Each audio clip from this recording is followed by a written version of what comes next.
ഇനിയും നമ്മുടെ മുൻപിൽ 9 വിലപ്പെട്ട ദിവസങ്ങളുണ്ട്. ഈ ദിവസങ്ങൾക്ക് ഒത്തിരി പ്രത്യേകതകളുണ്ട്. ചെയ്തു തീർക്കുവാൻ ഒട്ടനവധി കാര്യങ്ങൾ, കൊടുത്തു തീർക്കുവാൻ ഒരുപാട് കാര്യങ്ങൾ. നമ്മൾ കടപ്പെട്ടിട്ടുണ്ടോ? കൊടുക്ക വാങ്ങലിൽ അല്ലെങ്കിൽ ഏതെങ്കിലും കാര്യങ്ങൾ നമ്മൾ മറന്നു പോയിട്ടുണ്ടോ? ഇതൊക്കെ ചെയ്തു തീർക്കുവാനുള്ള വിലപ്പെട്ട ദിവസങ്ങളാണ് നമ്മുടെ മുൻപിൽ ഉള്ള ഈ 9 ദിവസം.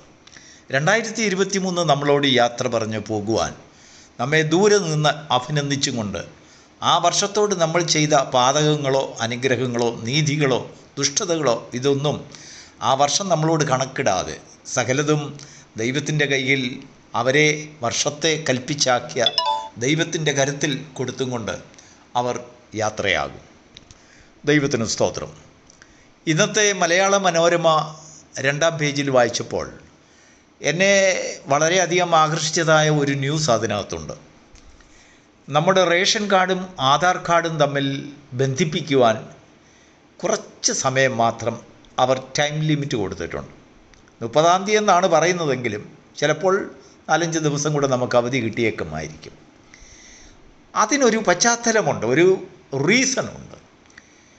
അവരവർക്ക് അർഹിക്കുന്നതായ ഒരു റേഷൻ സംവിധാനം അവരവർക്ക് ലഭിക്കണം, അല്ലെങ്കിൽ അവരവർ വാങ്ങിച്ചിരിക്കണം.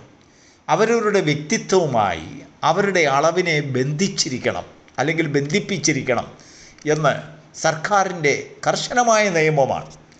ഇതിനു മുമ്പ് ഓരോരുത്തരുടെയും അധ്വാനവും അവരവർക്ക് കിട്ടുന്നതായ പ്രതിഫലം പലയിടത്തൊക്കെ പോയി എന്ന് സർക്കാരിന് ബോധ്യമായപ്പോൾ ഓരോ മനുഷ്യരുടെയും ഓഹരികൾ, സർക്കാർ നമുക്ക് വേണ്ടി നിശ്ചയിച്ചിരിക്കുന്നതായ ഓഹരി നമുക്ക് ലഭിക്കുന്നുണ്ടോ ഇല്ലയോ എന്ന് അവർ വീക്ഷിക്കുവാൻ അതിന് ഗവൺമെൻറ്റിനൊരു കണക്ക് വേണം, ഒരു അറിവ് വേണം. അതിനുവേണ്ടിയാണ് അവർ പറഞ്ഞിരിക്കുന്നത്, നിങ്ങളുടെ റേഷൻ കാർഡും ആധാർ കാർഡും തമ്മിൽ ബന്ധിപ്പിക്കുവാൻ.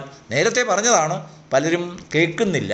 അതുകൊണ്ട് ഇപ്പോൾ കർശനമായ ഒരു ഓർഡർ കൊടുത്തിരിക്കുകയാണ്. ചില ദിവസങ്ങൾ അതിന്, ഈ 9 ദിവസം അതിനുവേണ്ടി കർശനമായ ചില നിബന്ധനകൾ കൂടി അവരാവശ്യപ്പെട്ടിരിക്കുകയാണ്. എന്ന് പറഞ്ഞാൽ പുതുവർഷത്തിൽ അവനവൻ്റെ ഓഹരി അവനവർക്ക് ലഭിക്കണം. അവർ വെച്ചിരിക്കുന്നതായ അളവിൻ പ്രകാരം കറക്റ്റായിട്ട് അവർക്ക് ഉണ്ടോ ഇല്ലയോ എന്ന് അവർക്ക് തിരിച്ചറിയണം. ആ ഗവൺമെൻറ്റിന് അതിനെക്കുറിച്ചൊരു ധാരണ വേണം. ദൈവത്തിന് സ്തോത്രം. ഈ തരുണത്തിൽ നമ്മുടെ ധ്യാനത്തിനായി തിരുവചനത്തിൽ നിന്നും ഒരു വേദഭാഗം വായിക്കാം.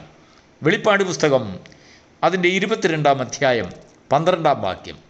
ഇതാ ഞാൻ വേഗം വരുന്നു, ഓരോരുത്തന് അവനവൻ്റെ പ്രവൃത്തിക്ക് തക്കവണ്ണം കൊടുക്കുവാൻ പ്രതിഫലം എൻ്റെ പക്കലുണ്ട്.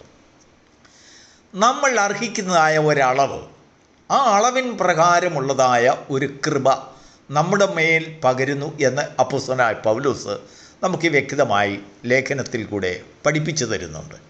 നോക്കൂ, ആ അളവുകളൊക്കെയും പ്രാപിച്ചു വരുന്നതായ ആ അളവിൻ പ്രകാരമുള്ള ഒരു പ്രകാശനം ദൈവത്തിൻ്റെ മുൻപിൽ നാം കാഴ്ചവെക്കുമ്പോൾ ആ പ്രകാശനത്തിൽ നിന്നാണ് നമ്മുടെ പ്രവൃത്തിക്ക് തക്ക പ്രതിഫലത്തെ പ്രാപിക്കുവാൻ നമ്മെ യോഗ്യരാക്കുന്നത്.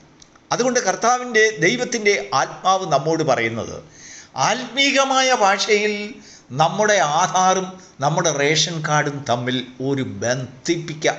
അത് ഈ ദിവസങ്ങളിൽ നടക്കണം. അതാണ് നമുക്ക് ഈ വർഷത്തിൽ ദൈവത്തിൻ്റെ ആത്മാവ് തരുന്ന ഒരാലോചന. നമ്മുടെ ആത്മീകമായ ആ പ്രൊഫൈൽ, നമ്മുടെ ഒരു വ്യക്തിത്വം, നമ്മുടെ ആത്മസ്വാതന്ത്ര്യം, ആത്മാവിൻ്റെ ഉടമസ്ഥത, നമ്മുടെ ശരീരത്തിന്മേലുള്ള ആത്മാവിൻ്റെ ആധികാരികത, അതൊക്കെ നമ്മുടെ ആ റേഷൻ കാർഡുമായിട്ട്, എന്ന് പറഞ്ഞാൽ അതിനനുസരിച്ചുള്ളതായ ബലമാണ് ദൈവത്തിൽ നിന്ന് നമുക്ക് ലഭിക്കേണ്ടത്. ഈ പുതുവർഷത്തിൽ നമ്മുടെ മുൻപോട്ടുള്ളതായ ജീവിതത്തിൽ നമ്മുടെ ഓരോരുത്തരും ഓരോരോ രീതിയിലാണ് കൃപ ലഭിക്കേണ്ടത്. പ്രവാചകൻ്റെ അഭിഷേകത്തിനുള്ള കൃപ ലഭിക്കണം. ഒരു പ്രസംഗിക്ക് ആ പ്രസംഗത്തിനനുസരിച്ചുള്ളതായ അഭിഷേകം ലഭിക്കണം. ഒരു സാധാരണ കേവലം ഒരു ഓർഡിനറി വിശ്വാസി എന്ന് അവരവരെ തന്നെ ചിന്തിച്ച് പിന്നോട്ട് പോകുന്നവർക്ക് ആ വിശ്വാസിക്ക് വിശ്വാസം നിലനിർത്തുവാൻ അവന് ചില പ്രത്യേക അളവിൽ ദൈവത്തിൽ നിന്ന് കൃപ ലഭിച്ചെങ്കിലേ മറ്റുള്ളൂ.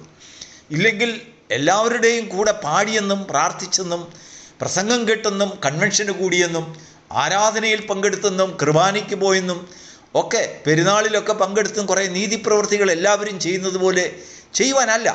നമ്മുടെ അളവിന് ദൈവം തന്നിരിക്കുന്നതായ അളവ് നമ്മെ ദൈവത്തിൻ്റെ സന്നിധിയിൽ എങ്ങനെയാണ് ദൈവം നടത്തിയത്, എന്താക്കിയാണ് നിന്നെ വെച്ചിരിക്കുന്നത്, നിനക്കെന്ത് ആജ്ഞയാണ് ദൈവത്തിൽ നിന്ന് ലഭിച്ചിരിക്കുന്നത്, അതിന് തക്കതായ കൃപ ദൈവത്തിൽ നിന്ന് ലഭിക്കേണ്ടതിന് നമ്മുടെ വ്യക്തിത്വമായ ആ ബോധ്യം, ആ മനോബോധം, ആ ആത്മഭാരം, ആത്മാവിനെക്കുറിച്ചുള്ളതായ ഒരു ധാരണ, നമ്മുടെ ആവശ്യങ്ങളെക്കുറിച്ചുള്ളതായ ആത്മീക ജീവിതത്തിൽ പുരോഗമനം ദൈവത്തിൽ നിന്ന് പ്രാപിക്കേണ്ടതിന് നമുക്ക് എത്രമാത്രം കൃപ വേണം എന്ന് ദൈവത്തിൽ നിന്ന് ആവശ്യപ്പെടേണ്ടതിന് നമ്മുടെ അവസ്ഥയെക്കുറിച്ച് ദൈവത്തിനൊരു ധാരണ, കറക്റ്റായിട്ട് ദൈവത്തിൻ്റെ സന്നിധിയിൽ ഒരു ധാരണ കൊടുക്കണം. നോക്കൂ, രോഗിയായ ഒരു മനുഷ്യന് ആരോഗ്യവാനായവൻ്റെ കൃപ പോരാ, അവനധികം കൃപ വേണം. ഒരു കിടപ്പ് രോഗിക്ക് വളരെയധികം കൃപ വേണം. നടക്കുവാൻ വയ്യാത്തവന് വളരെയധികം കൃപ വേണം. ഒരു ക്യാൻസർ രോഗിക്ക് നാം ഉദ്ദേശിക്കുന്നതിൽ കൂടുതൽ കൃപ വേണം. ഒരു കാർഡിയോ പേഷ്യൻറ്റിനായിക്കോട്ടെ, അവൻ ഏത് സമയത്തും ഒരുങ്ങിയിരിക്കണം. കാരണം അവൻ്റെ ഏത് സമയത്താണ് ദൈവം അവനെ വിളിക്കുന്നതെന്ന് അറിയില്ല. എന്നാൽ ഓരോ വ്യക്തിക്കും അവനവൻ്റെ പ്രവൃത്തിക്ക് തക്കവണ്ണമുള്ളതായ ഒരു പ്രതിഫലത്തിലേക്ക് അവൻ പോകേണ്ടതിന് നമുക്ക് തരുന്നതായ അളവിനനുസരിച്ചുള്ളതായ ഒരു പ്രതിഫലനം, ഒരു പ്രതിജ്ഞാബോധം നമ്മുടെ ജീവിതത്തിൽ ഉടലെടുക്കണം. അതാണ് ആത്മീക ജീവിതത്തിൽ ദൈവം നമ്മെക്കുറിച്ച് ആവശ്യപ്പെടുന്നത്. ദൈവത്തിൻ്റെ പദ്ധതിയിൽ നിന്ന് നാം വീണു പോകാതിരിക്കുവാൻ, ദൈവത്തിൽ നിന്നുള്ളതായ അനന്തമായ കൃപകളെ പ്രാപിച്ചുകൊണ്ട് നാം ദൈവസന്നിധിയിൽ ശ്രേഷ്ഠരായി ജീവിക്കേണ്ടതിന് അത് നമ്മെ ദിനംതോറും വഴി നടത്തും. ദൈവത്തിന് സ്തോത്രം. പ്രിയപ്പെട്ട ദൈവമക്കളെ, ആത്മീകമായ ആ വ്യക്തിത്വം, ആ സ്ഥായിത്വം, ആ ദൈവത്തോടുള്ളതായ ബന്ധം നീ ദൈവത്തിൻ്റെ ആത്മാവുമായി നീ ബന്ധിപ്പിച്ചിട്ടുണ്ടോ എങ്കിൽ ഈ വരുന്നതായ ദിവസങ്ങൾ നിൻ്റെ മുൻപിൽ അതിനായിട്ടുള്ള അവസരങ്ങളാണ്. അതിനുവേണ്ടി ഒരുക്കങ്ങൾ നിൻ്റെ ജീവിതത്തിൽ നടന്നിട്ടുണ്ട്, നീ പലപ്പോഴും ചെയ്തിട്ടുണ്ട്. അങ്ങനെയുള്ളതായ അനുഭവങ്ങളൊക്കെ ഉണ്ട്. കഴിഞ്ഞ കാലങ്ങളിൽ, കഴിഞ്ഞ വർഷങ്ങളിൽ നീ ചെയ്തതുപോലെ അല്ല. ഈ പ്രാവശ്യം നിൻ്റെ ആധാറും റേഷൻ കാർഡും തമ്മിൽ ഒരു ബന്ധം, എന്താണ് പറയുന്നത്, ആ ദൈവത്തോട് അടുക്കുന്നതായ ഒരു ഭാരം, അവൻ്റെ മുൻപിൽ നമ്മെ തന്നെ വെളിപ്പെടുത്തുന്നതായ ഒരു ഉത്തരവാദിത്വം നമ്മുടെ ജീവിതത്തിൽ ഉണ്ടാകണം. നമ്മുടെ കുടുംബത്തിൽ നമ്മുടെ ആ ഒരു റേഷൻ കാർഡ് എന്ന് പറഞ്ഞാൽ നമ്മുടെ കുടുംബത്തെ മുഴുവനും റെപ്രസെൻ്റ് ചെയ്യുന്നതായ ആ സർക്കാരിനോട് നമ്മൾ ആരെന്നും നമുക്ക് ആരെന്തെന്നും ഉള്ളതായ ഒരു ബോധ്യത വരുത്തുന്നതാണ്. നമ്മുടെ ജീവിതത്തിൽ നമ്മുടെ കുഞ്ഞുങ്ങളും നമ്മുടെ ഭാര്യങ്ങളും നമ്മുടെ ആവശ്യങ്ങളും നമ്മുടെ റേഷൻ കാർഡ് ഏത് കാറ്റഗറിയിൽപ്പെട്ടതാണ്, നമ്മളെങ്ങനെയാണ് ദൈവത്തിൻ്റെ സന്നിധിയിൽ നിന്ന് എന്താണ് നാം അർഹിക്കുന്നത്, നാം പ്രാപിക്കുവാൻ ആഗ്രഹിക്കുന്നത്, അത് ദൈവത്തിന് അത് കേൾക്കുവാൻ ആവശ്യമുണ്ട്, ദൈവത്തിന് അത് അറിയുവാൻ ആവശ്യമുണ്ട്. ദൈവത്തിൻ്റെ ആത്മാവിന് അതിനെക്കുറിച്ച് നമ്മളിൽ നിന്ന് അറിഞ്ഞിട്ട് വേണം ദൂതന്മാർ മുഖേന നമുക്ക് വേണ്ടി കൃപ തന്നയക്കുവാൻ. ദൈവത്തിൻ്റെ സന്നിധിയിൽ അതിനെ അറിയിക്കുന്നവർക്കാണ്, അവനോട് യാചിക്കുന്നവർക്കാണ്. മുട്ടുവീൻ എന്നാൽ നിങ്ങൾക്ക് തുറക്കപ്പെടും, അന്വേഷിപ്പീൻ കണ്ടെത്തും, യാചിപ്പീൻ എന്നാൽ നിങ്ങൾക്ക് ലഭിക്കും. ദൈവത്തിന് സ്തോത്രം. ഇന്ന് പകൽക്കാലം, ഇന്ന് ഈ പ്രഭാതത്തിൽ ദൈവത്തിൻ്റെ ആത്മാവ് നമുക്ക് തന്നതായ വചനം, ഒരു വചനമേ വായിക്കുന്നുള്ളൂ, ആ വചനത്തിലെല്ലാം ഉണ്ട്.